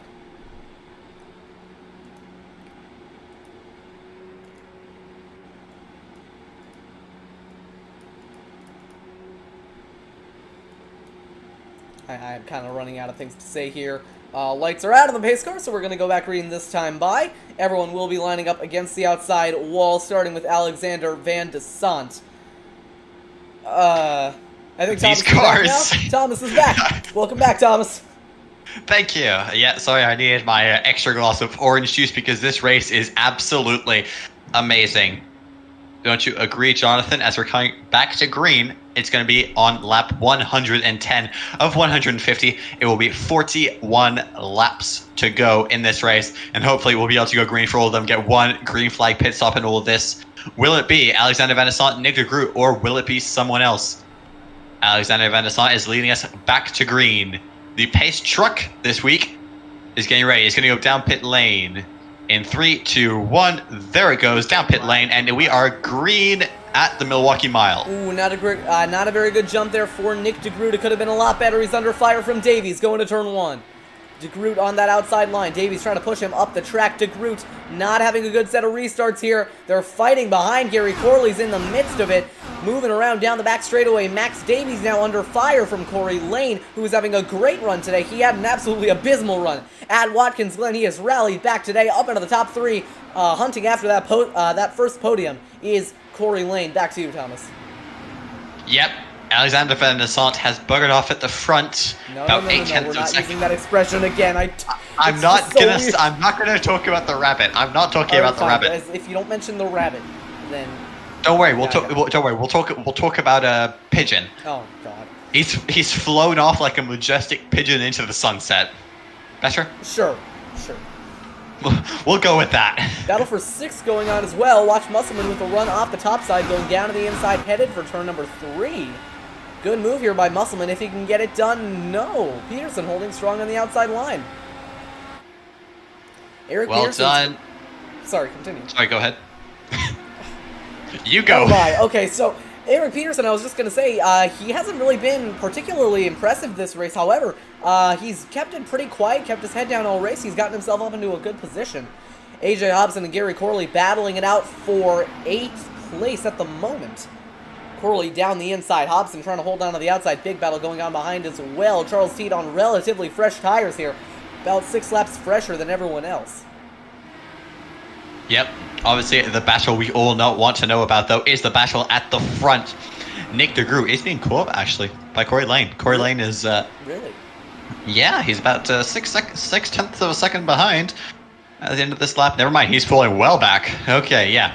Now Corey Lane, he's playing a nice little game of peekaboo with Nick DeGroot. He's like, "Hi, I'm here, and now I'm leaving."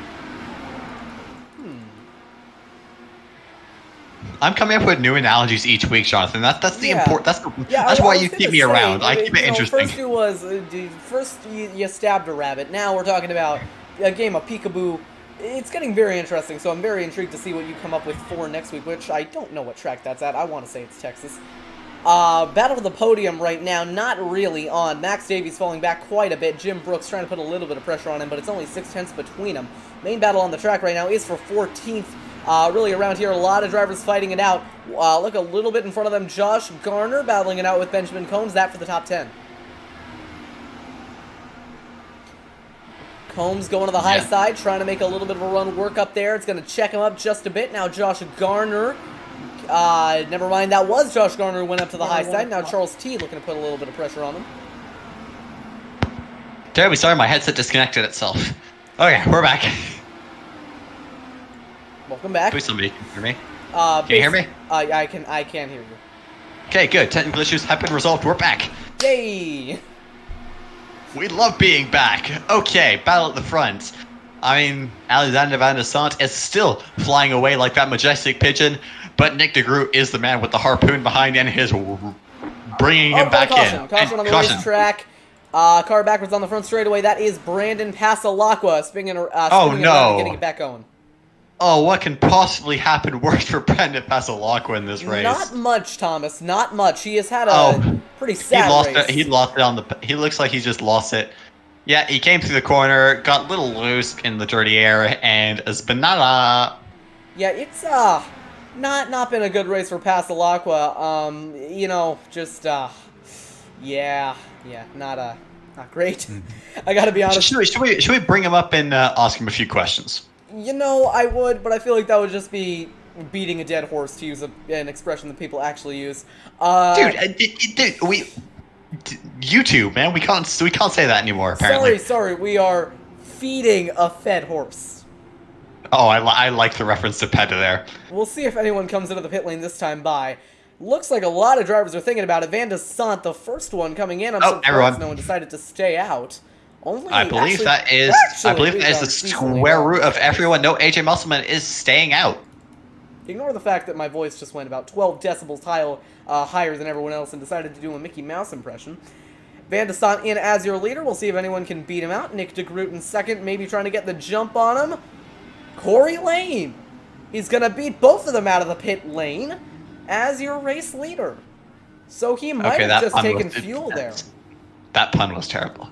I don't care. But yeah, Corey Lane emerges as your leader. That means that these drivers have enough fuel to make it to the end. The question is now, does AJ Musselman? You know, I don't know. He's been on the stint for 20 laps, so we've seen in the past he's been able to extend it quite a bit. Extend, haha, funny pun. I think what I'm most curious here is how this is going to stack everyone up. Because now your dominant car is restarting in 5th. Your second dominant car is restarting in 6th. And they're going to have to work their way through a lot of lap traffic, but before we get to the restart, we got to take a look at what happened. Because Brandon Pasalaqua went for a spin on the front straightaway. We'll back it up just a bit to take a look at what took place. And he looped it on his own. I think the title of the Spinella is perfectly appropriate because he lost it all by himself. Yeah, you know, Brandon. I'm sorry, Seb. We love you. You know, Brandon Pasalaqua, he had some pretty good runs. Oh, he got on the curbing. Yeah, he might have just got on that inside. There's a little bit of a bump there that's on the curbing. In that little, there's like a little patch of asphalt there in the grass. Well, there's a little bit of a bump there as well, and I think Pasalaqua might have hit that at just the wrong angle, and it sent him spinning. One more look at it. Take a look at that. You're going to see that. I can't talk. Right there's a little bit of a bump where you see a little bit of rubber being laid down on that yellow curbing. You see him getting loose. You see him working the wheel, and in the end, he just loops it. Yep. You know what? In many ways, we can compare Brendan Pasalaqua to Sebastian Vettel. Oh, don't do that. He can be one of the... Brandon. No. In the good way, so he is an incredibly fast and talented driver. He just spins a lot. You know what? That's not bad. That's not bad. But no, I mean, I'm not saying that he spins a lot. I'm saying that if he makes a mistake, oftentimes it's costly. Yeah. But Brendan Pasalaqua is an incredible, talented driver. He's I feel like I'm talented. digging my own grave here. You know, maybe what we should do, right, is see if the lights are out on the pace car, because this is getting even every caution we run out of things to talk about. Thankfully, the lights are out on the pace car. You know, that's the thing. Whenever we run out of things to talk about, often we start going down, as Jonathan likes to go, the feeding the fed horse. Well, you know what? Hey. I think that we've talked so much about how this race is getting awkward that we keep feeding this fed horse. This horse is getting kind of fat already. Okay, we need to stop with the subtle making fun references. We absolutely do. Well, let's see. Is the pace car going to pull off? Can we just talk about this race now? Pace car, yes. Please pull off. Please just save us from ourselves. It is off. Green flag is back out. AJ Musselman leading us back to green. Charles Teat falling back a bit on the restart. Green flag is back out. We're going to go on board with Alexander Van de Sant to see how he is able to navigate through this field. Yeah, of course, though, we know how bad dirty air can be in this race, so they're going to have to be very careful about that. And some smoke might have just been some flashers going in and out. Not again. I just don't want more cautions. No more cautions. We need this race to go to the end. We need the entertainment factor. Watch for Corey Lane as well. He's decently fast here in this race. He's slowing up quite a bit, though. Now on board with Nick DeGroot. I believe he might be under fire from Max Davies. No, he is not. Your top 6 single file at the moment. Never mind, here goes Van de Sant down the inside on Corey Lane. This battle for 4th. Okay. I would like to give a real quick shout out to Sir Swagalicious and Greeny. I would like you to ignore everything that is happening in the chat right now. I would like you to not mention everything that's happening. Dude, Pog. Pog means the race is good, and I agree. All right, you know what? We'll acknowledge that. Nick DeGroot up into 5th, up into the top 5 once again. Chasing after Van de Sant for 4th. Teed getting tight on the apron there. That's going to back them both up. Watch for Van de Sant now trying to go down the inside on Charles M. Johnson. Right now in 2nd, the podium occupied by drivers who are all on old tires now. Nick DeGroot trying to make that high line work. Ooh, nearly a little bit of contact there. That was quite a lot of contact between Nick DeGroot and Van de Sant. No, there wasn't any contact, but it certainly got very close. That outside line, Van de Sant is making the outside work, and he is through. Yeah, that outside line. He's going for the second move now on Charles Teed, and that is... That looked for a second as if Nick DeGroot was going to go straight into Charles Teed's side pod. And... Oh, we got another caution out on the racetrack. No, AJ Hobson around to the front straightaway, bringing out the 5th or 6th caution of the day. We had a nice long run to start it off, and now it's all gone. Yep, and it was the exact same situation as Brandon Pasalaqua. Yeah, pretty much to the letter. You see that a lot, I think. That curbing it unsettles the car so much. I think a lot of drivers they're trying to get the most they can out of the turn. They overstep the boundaries a little bit, and around they go, especially when they're getting so impatient on these shorter runs. You just have all this pressure building up under the caution. You go back green, and you just drop it on the curbing, trying to get more out of your race car than you really can. Yep. And now it is important to say, though, this series would not be possible without the support of thebuttkicker.com. So go to thebuttkicker.com. You can have a look at all their products. What they make is essentially stereo systems, which can give you force feedback through your chairs. I have 2 of them. They're absolutely incredible. Use code DarkHorse20 for 20% off at checkout at thebuttkicker.com. Valid through, I believe it's June 6th, 2021. But you should you know what you should do? Don't worry about the expiration date of the code. Go out, buy some right now. You know what? Do it right now. I dare you. All right. Yeah. Trust me, they quite literally apparently made me 0.2 of a second quicker a lap, and I'm not even kidding. Well, and you know what? You were already quick to begin with, so they can make faster drivers even faster. TheButtKicker.com. Check them out with the link in the description and get 20% off your first purchase. Is it first purchase? I just think it's 20% off. With Dark Horse 20, valid through June of 2021. We're going to cut to commercial because I already know that if we keep this going, it's going to get pretty awkward. Yeah.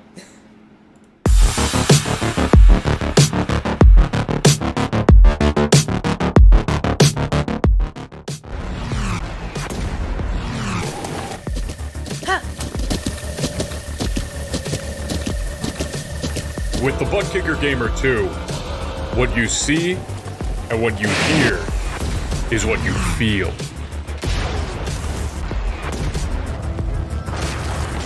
Butt Kicker. The future is feeling.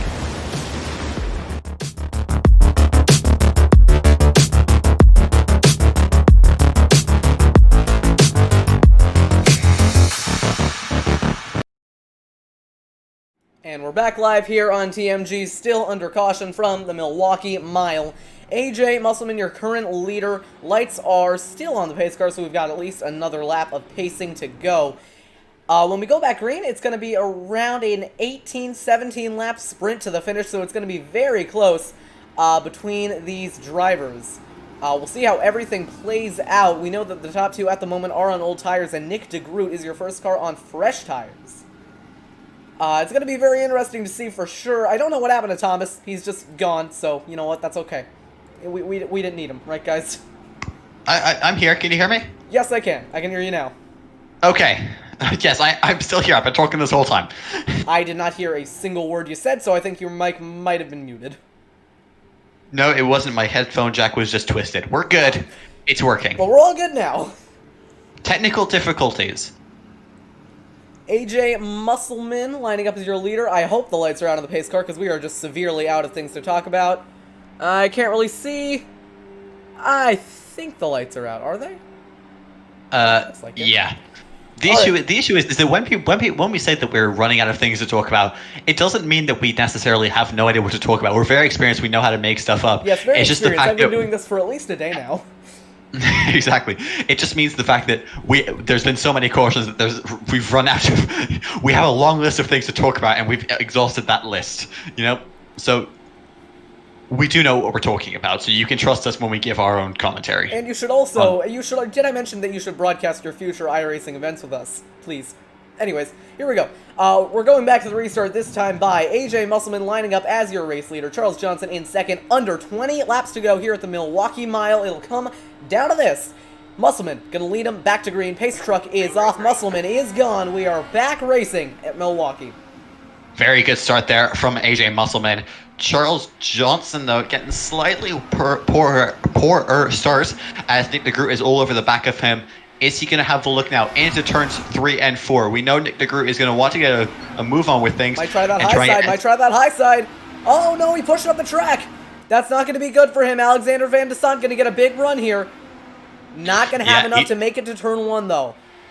He just wants to have absolutely as many cars as physically possible in between himself and Van de Sant, because Van de Sant is his main competition in this race. As we're now coming to 15 laps to go. That is 15 miles to go here in Wisconsin. Yes, we are in Wisconsin. Yes, we are in Wisconsin. And I believe this is the most significant thing that has happened in Wisconsin. Oh, and caution's out. We got another one.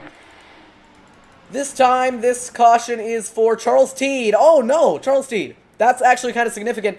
He was second in the championship coming into this race. We'll pull out the points now. He was not second. He was fifth in the championship, but only 3 points off of second. Well, now, this is not going to help his case at all. Charles Teed has just spun coming off turn 4. He is going to have a quick repair to use, but that is very, very unfortunate for the driver of the number 27.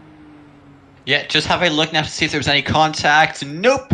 Wow, that's the third driver in as many restarts that has done the exact same thing. Can I take a wild guess as to what happened? I'm going to bet he got on the curb. How did you guess? You know, I think it has something to do with the fact that this has happened approximately 17 times this race. I mean, you know what? I have driven quite a few practice laps, so I do know what I'm talking about in this race. I'm not just pulling stuff out of a hat. And I can tell you, on about 15% of all laps I did, I spun out doing that exact same thing. That is just to show you how easy it is to do that. Yeah, I mean, in this to be race. fair. we rag on them a little bit, but these guys are infinitely better than anything I could do. I would go out there, I would cause the first caution and get. I agree. It is infinitely better than anything you can do. Broadcast. What, sorry? And there is a reason they asked me to broadcast nowadays. I mean, they asked me to race. Yeah, well, that's because you're actually good on road courses and in Indy cars. I'm not. And now, if we were in trucks, I would go out there and I would do mediocre. But since we're in IndyCars, I would go out there, spin, crash, cause a wreck, probably flip over a couple of times. It would not be pretty, which is why they asked me to broadcast. And then I said, hey, Thomas, you're going to broadcast with me. And you said, what? And then I tricked you into doing it. Anyways. Oh, dude, I enjoy it. Yes, Yeah, okay. That was my humor. I hope you enjoyed it. Yes, okay. Because we're running out of things to talk about. Nope, do not mention the chat. It's getting worse. Dude. Do not do it. Do not do it. Instead, why don't we take a look at our favorite paint schemes of the race? I haven't looked at any of the paint schemes. No! Okay, you know what? Nick DeGroots is my favorite. Why? Because he's my favorite driver. I mean, I am completely unbiased. I will say, Nick DeGroot is he's probably one of the most naturally talented drivers in this field. He's in a position to win this race. This would be his, I want to say this would be his 3rd win in 4 starts. So that'd be a 75% win rate. Very, very impressive. He does have 2 drivers to get through. However, keep in mind, AJ Musselman and Charles Johnson, they're both on the end of a fuel run, so this is going to be very close. I mean, on that point, the fact that they're both at the end of their fuel run now, it means their cars are going to be lighter, and they have said tires is not a massive issue for them. So that could, in fact, mean they are going to be 10-fold times faster than Nick DeGroot. I don't think I followed that. Are you saying that drivers on old tires are going to be 10 times faster than... Well, I'm saying the fact that, like, the drivers have been talking about the fact that, you know, tires aren't a massive issue in this race. That too. But, and the fact that they're at the end of their fuel run now means that they're going to have pretty much bare-bone empty tanks. So, the cars are going to be much lighter than Nick DeGroot's.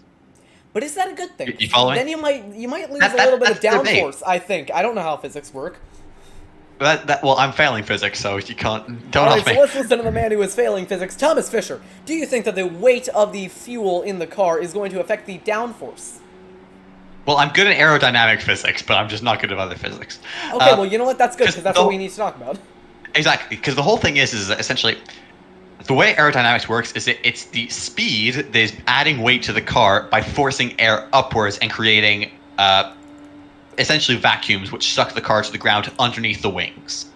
Yes. So, in theory, the only difference that this will make, having less fuel, is making the rear slightly more unsteady, which could be the cause of why we've seen 4 drivers spin out, as we're now coming back to the green flag. AJ Musselman will lead us to green, and AJ Musselman is gone.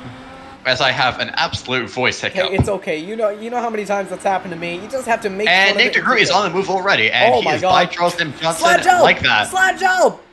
Slide job on Charles Johnson. Very nice move out of Nick DeGroot. Excuse the awful and Dale Nick DeGroot, Jr. impression. he's going for it the again. lead. Oh my God! They're 3 wide and they're into the wall. Up and over goes AJ Musselman. 2-car crash on the outside wall hard in turns 3 and 4. Caution is out again. My, oh my, that was a very intense restart. And I have a feeling that was, one more car involved. Todd Schneider got involved late. Right. Well, I think we saw what happened there. They went 3 wide going into 3. That guy in the middle got tight up into AJ Musselman. And for a second there, I thought Todd was just going to drive backwards on the track trying to get to that access road. But anyway. How wrong you are, Jonathan. So, I'm just going to give it, if you want to bring up the replay of what happened, I can run us through what happened. You know what? I will. If you head on over to the Discord chat, you can see the live stream so you can see what I'm doing. I know, I'm watching. I got my phone here. Okay. Yeah, so, you can see here, so, heading down towards it now, Charles Johnson is behind Nick DeGroot. Heading into turn 3, Charles Johnson actually hits the back of Nick DeGroot, which forces him up the track, and doesn't give him a choice but to go 3 wide. And then he slides up into AJ Musselman. And then straight to the scene of the accident. Well, I will say I was right on one thing. Charles Johnson, he was at fault. It wasn't because he got tight. There's AJ Musselman flying through the air. Surprisingly, I don't think he ever goes over. He gets hooked on the back. Oh my goodness. He gets hooked on the back of Johnson, but never actually goes over. And Johnson comes down, and I don't actually know where the contact happened.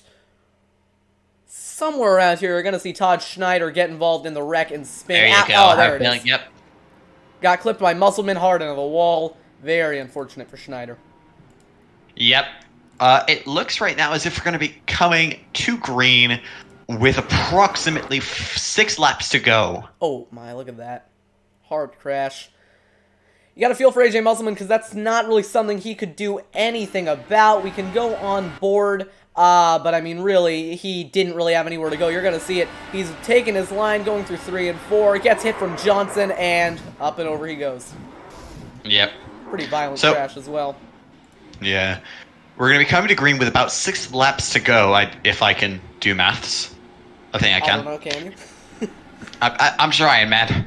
It's 9:30 at night, and it's a Wednesday night.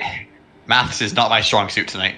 But yep, no, we will be coming to green with 6 laps to go in this race. So all Nick DeGroot has to do is hold on for 6 laps, and he will be the winner here in Wisconsin. On the other hand, he does have one of the fastest drivers on the grid, Alexander Van de Sant, all over his gearbox. That is So- true. That is true. We're just going to have to see what happens. I hope you folks at home are enjoying the race. All 10 of you that are currently watching. So, We're in the double Yep. digits, boys. we've been in the double digits all race, and Benji-O, you are entirely right. 20% off butt kicker is pretty pog. I'm fully with you on that. Code... I hate this. Dude, Hey, you know, he said- I'll explain to you more after the race. You know what? I'll explain to you more after the race. You should I have feel a like link in there's the a joke description. here I'm not pretty sure getting. the link is in the description, is it not? Oh, should be. I'm pretty sure it is. But It is. It is just. The It is, but it's butt not a link. It is, but it's not a link. Well, Yep. So if you have a look in the Control-C, Control-V, description, alright. oh, Sir Swagalicious, correct. You are probably at home. So code Dark Horse 20 for 20% off at thebuttkick.com until the 30th of June, 2021. It's sometime in June 2021, but that's so far out. Why would you wait when you can just go and get 20% off right now? You know. Yep. As here we go, everyone. I hope you're on the edge of your seats to see this restart. I'm not, It is but- Nick DeGroot from Van de Sant, and in third, Corey Lane looking to get his first ever podium. The pace truck is there he in, goes. and Nick DeGroot is gone immediately. He's going all the way down to the inside of the track, trying to break the slipstream from Alexander Van de Sant. And very good start, pulling a gap already. Corey Lane has jumped right back from Alexander Van de Sant. Max Davis is falling back from him. You can see Alexander Van de Sant is catching up to Nick DeGroot. He's in that draft. Oh, I like He's gonna this. he's gonna have to slow down and getting Oh! very loose. He nearly Very got the loose. curving there, but let me say, I really, really like this because these two drivers, they've been the fastest ones all day. Now it's going to come down to them for the win, and it's looking like Nick DeGroot is going to pull the upset on Alexander Van de Sant. Yeah, he most certainly is. Corey Lane, absolutely no pressure from behind from Max Davis. But now the battle is all at the front. Will Alexander Van de Sant be able to bring this home? Sorry, will Nick DeGroot be able to bring this home? Will Alexander Van de Sant be able to catch him? We are 3 laps to go. That is 3 miles to go. There's the gap between the 2.5 leaders. miles to go now in this race. Alexander Van de Sant is approximately 7/10 of a second behind Nick DeGroot. Oh, DeGroot went Nick wide, so did Van de Sant. They're both pushing really hard to get this win. 7.5 tenths between your two leaders, up to 9 tenths now. 2 laps to go at the line. Yep. Here we go. Corey Lane, no pressure from Max Davis. Battle, though, between Max Davis and Jim Brooks. Jim Brooks is trying to get that 4th position after he just took 5th from Gary Corley, who's trying to look up the inside, and he has, and he contact. Oh, we got trouble. Gary Corley. He's all right, we're though. talking He's about, all right. up Just to- a little squirmy. Last lap of this race. It is white flag. 3/4 of a mile to go now for Nick DeGroot. Nick DeGroot, as long as he can hold it together through these last 2 turns. Half a mile to go now. 1/4 of a mile to go now for Nick DeGroot. He has absolutely been on fire this race, and he takes home his 3rd win of the season. Nick DeGroot is your winner in Wisconsin. Very, very good run by DeGroot out there. He was very clearly not the fastest car all race. He was able to play the strategy right, though, was just aggressive enough at the end, and he was able to come away with a monumental victory to go, I believe now, this is 3 for 4. So in 4 starts, Nick DeGroot has won 3 of them, and every single start that's been on an oval, Nick DeGroot has won. He is absolutely going to be a championship favorite despite not even making every race. He's not going to need, I don't know if this series does drops, but even if they did, I don't think he's going to need it. Nick DeGroot going to burn it down here at the Milwaukee Mile. Incredible performance for him today. He is your winner here at Milwaukee. Absolutely brilliant stuff from Nick de Groot. Alexander Van der Sant did absolutely everything he could. Gap Nearly at the slammed into end. the wall there.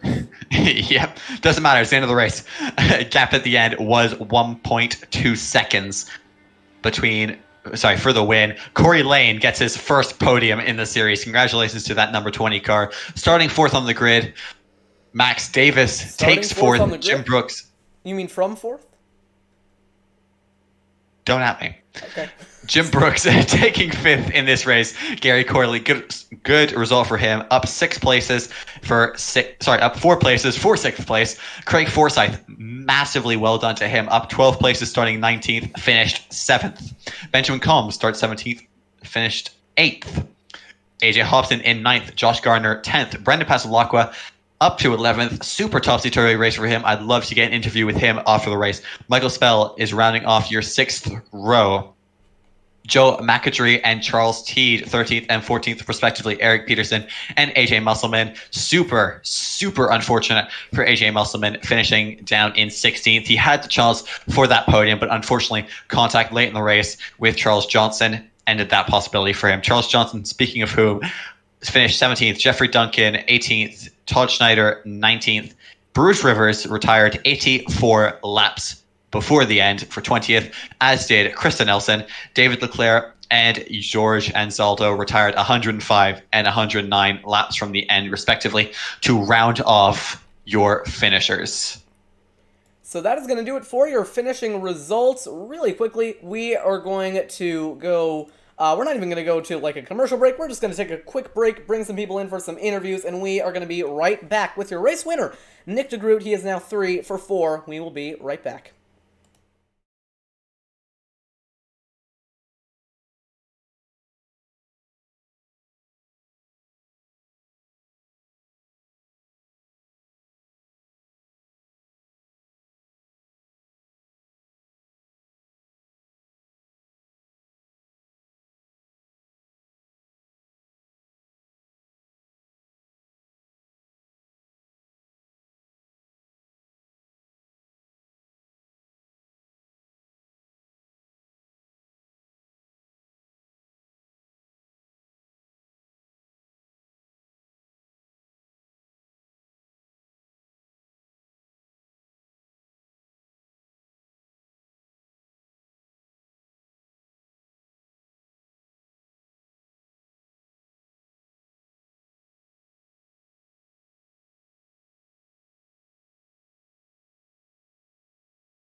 And we're back live here on TMG with race winner Nick de Groot. Nick, it looked all day like you maybe only had the second fastest car, but in the end you were able to come away with your 3rd win on the season.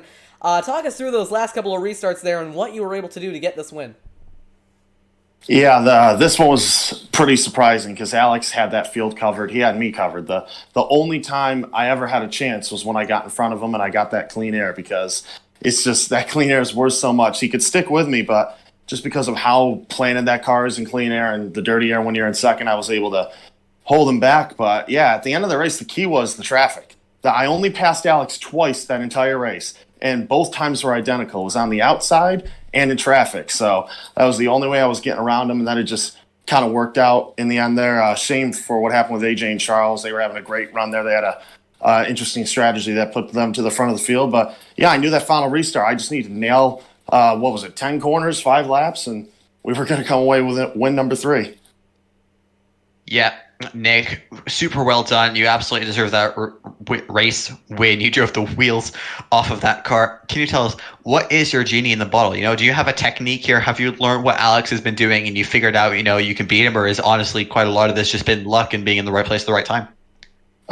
This race in particular, I would say there was a lot of luck involved, especially at the end there when I was going for the lead and the incident happened, and just the circumstances where I was able to get Alex. He was just held up, and I had a moment there in turn 3 where I could get to the outside of him, and happened twice. So I remembered it from earlier, and yeah, I think there was a lot of luck involved. I was never going to pass him outright, and those guys up there, they had really good strategy. I don't know if I was going to be able to clear AJ there out of 4, but then he got turned, so just threw the race right in my lap.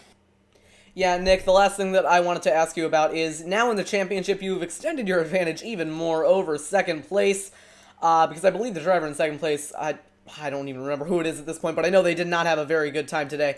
So, looking forward, you've got a really big advantage. How are you feeling going into this kind of second half of the season?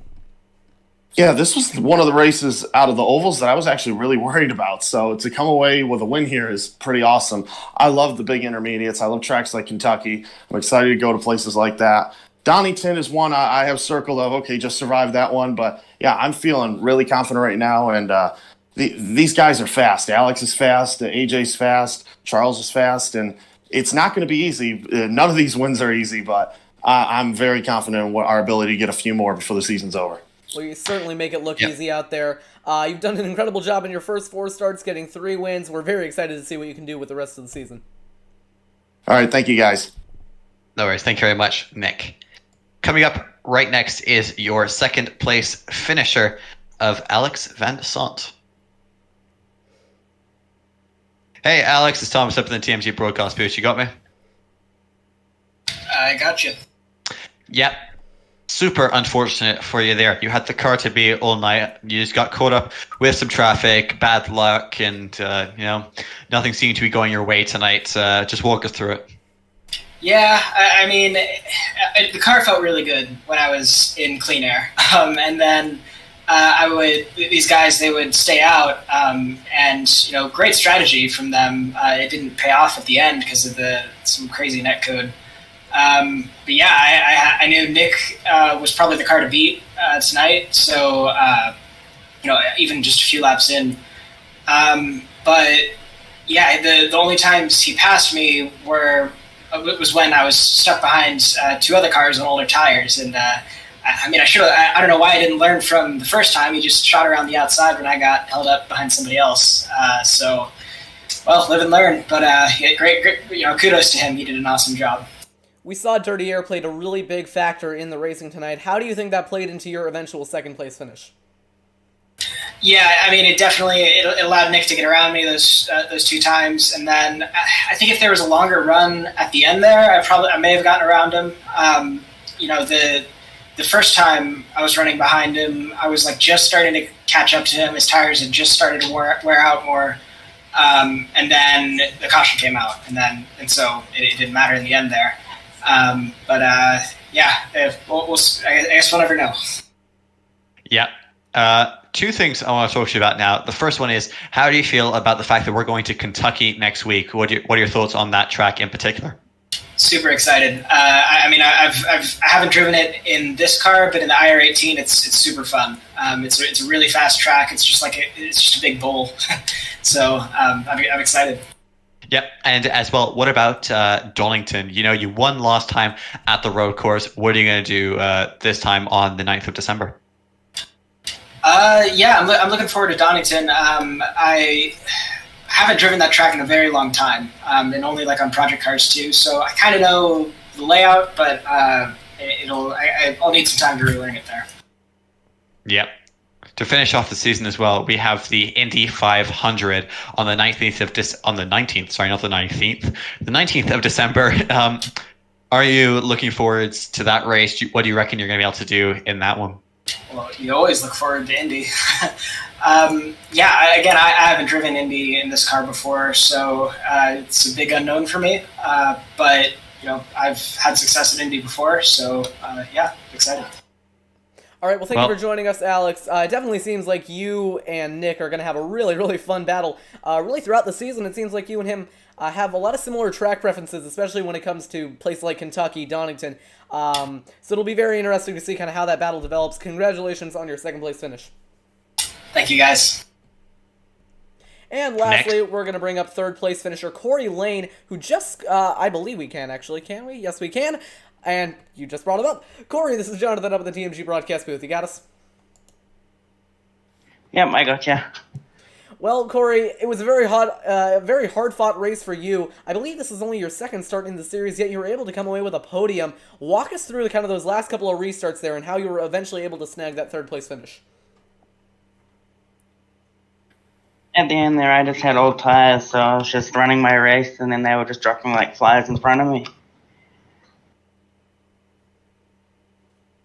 Yeah, well, we saw that your car was very in and out on the pace all week. Were you just, all night? Were you just struggling quite a bit with the dirty air, and once you got into the slight clean air, you were better off? Or do you reckon it was just you got suited to the car better as the race went on? When I get into the groups of cars, I would feel the push a bit too much, and I'd start pushing up a bit, so I'd slow it down and just gather myself up again. And last thing, Corey, it was a very strong result for you here. I believe this is only your first start in the series that is not on a road course. You were able to finish in third. What do you think this means for the rest of your season? Hopefully I'll come back stronger and get a podium again and again and again. All right, well, definitely sounds good. Thank you for joining us, Corey, and congratulations on your podium. Oh, thank you, guys. So that's actually going to do it for our coverage of the Dark Horse Indycar Series Race 5 at the Milwaukee Mile. It was a very, very up and down race for a lot of drivers and a very, very exciting race all the way through. We hope you all enjoyed it just as much as I did. You can take a look at your results on the left-hand side of your screen, but we'll be pulling it away in 3, 2, and 1. Well, too bad if you missed it. We are going to see you all next Wednesday for the race at Kentucky. That'll be race 6. We'll see how the championship battle develops then. Thomas, you got anything else to say before we sign out? Nope, that's about it, Jonathan. Well, sounds good to me. For TMG, this has been Jonathan Oates and Thomas Fisher. We're going to see you all next weekend at Kentucky. Goodbye, everybody. Have a good one.